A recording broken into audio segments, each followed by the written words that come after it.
بسم اللہ الرحمن الرحیم۔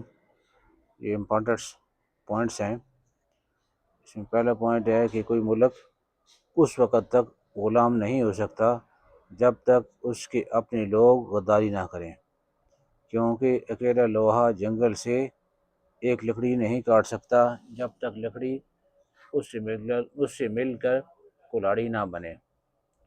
دوسرا پوائنٹ ہے کہ زبان ایک ایسا درندہ ہے کہ اگر اسے کھلا چھوڑ دیا جائے تو پھاڑ کھائے۔ نیکسٹ پوائنٹ ہے نیک عمل کرو تمہاری عمر میں برکت ہوگی۔ اس کے بعد ہے جس گھر میں تعلیم یافتہ ایجوکیٹڈ نیک ماں ہوتی ہے وہ گھر تہذیب اور انسانیت کی یونیورسٹی ہے۔ انسانوں میں سب سے اچھا انسان وہ ہے جس کے اخلاق اچھے ہیں۔ دنیا کی عزت مال سے ہے اور آخرت کی عزت اعمال سے ہے۔ خوش کلامی ایک ایسا پھول ہے جو کبھی نہیں مرجھاتا۔ خوش رہنا چاہتے ہو تو دوسروں کو خوش رکھو۔ یہ چند امپورٹنٹ پوائنٹس ہیں، انسان کی زندگی کے اندر تبدیلی لانے والے ہیں۔ اس سے بندے کی کردار سازی ہوتی ہے۔ ان چیزوں کو پڑھ کر آدمی اپنے آپ کو بہتر سے بہتر کر سکتا ہے، نہیں تو چھوٹی سی ایک حرکت ہوتی ہے جس کی وجہ سے انسان کو بڑا نقصان اٹھانا پڑ جاتا ہے۔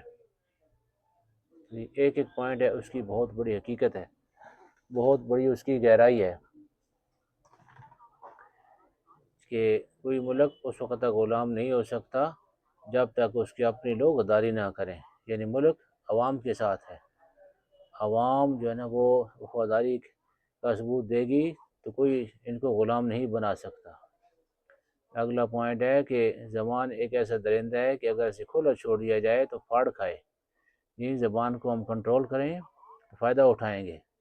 اس وجہ سے نیک لوگ کہتے ہیں کہ زبان گدھے کے اوپر بھی سوار کرتی ہے اور گھوڑے کے اوپر بھی سوار کرتی ہے۔ اور زبان کے متعلق تو اللہ کے نبی نے ارشاد فرمایا جس کا مفہوم یہ ہے کہ جو آدمی مجھے دو چیزوں کی ضمانت دے دے میں اس کو جنت کی ضمانت دیتا ہوں۔ ایک جو دو جبڑوں کے درمیان ہے یعنی زبان، اور دوسرا جو دو ٹانگوں کے درمیان ہے شرمگاہ۔ ان ہی دو جو اعضاء ہیں انہی کی وجہ سے برائیاں پھیلتی ہیں۔ نیک عمل کرو، اگلا پوائنٹ ہے نیک عمل کرو تمہاری عمر میں برکت ہوگی۔ تو نیک اعمال جو ہے نا اعمال حسنہ اور ہماری زندگی کا مقصد یہی ہے، جیسے کہ قرآن پاک میں ہے سورۃ ملک میں لِیَبْلُوَکُمْ أَیُّکُمْ أَحْسَنُ عَمَلًا خَلَقَ الْمَوْتَ وَالْحَیَاةَ لِیَبْلُوَکُمْ أَیُّکُمْ أَحْسَنُ عَمَلًا، کہ زندگی اور موت کو پیدا کیا تم میں سے دیکھنا چاہتے ہیں کہ کون نیک عمل کرتا ہے۔ اگلا جو پوائنٹ ہے کہ جس گھر میں تعلیم یافتہ نیک ماں ہوتی ہے وہ گھر تہذیب اور انسانیت کی یونیورسٹی ہے۔ اسی وجہ سے جو بچے کی پہلی درسگاہ ہے ماں کی گود ہے۔ ماں سمجھدار پڑھی لکھی ہوگی، دیندار ہوگی تو اولاد بھی دیندار بنے گی، اولاد بھی نیک بنے گی، اس سے آگے نیک نسل پیدا ہوگی۔ اور اگر دوسرا ماحول ہوا تو پھر خطرے کی بات ہے۔ اور انسان میں سب سے اچھا انسان وہ ہے جس کے اخلاق اچھے ہیں۔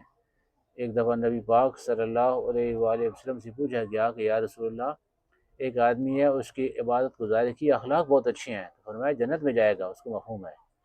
دوسرے کے متعلق سوال کیا گیا کہ عبادت تو بہت زیادہ ہے لیکن اخلاق اچھے نہیں ہیں، تو فرمایا دوزخ میں جائے گا۔ تو اسی ہمیں آپ صلی اللہ علیہ وسلم جو ارشادات ہیں ان پر عمل کرنا چاہیے۔ اور قرآن پاک کے اندر ہے کہ عقل والوں کے لیے نشانیاں ہیں، تو سمجھدار آدمی اللہ پاک کو پسند ہے۔ مومن نہ کسی سے دھوکہ کھاتا ہے نہ کسی کو دھوکہ دیتا ہے۔ اللہ پاک ہم سب کو عمل کرنے کی توفیق عطا فرمائے۔ جزاکم اللہ خیراً، بہت شکریہ جی، السلام علیکم۔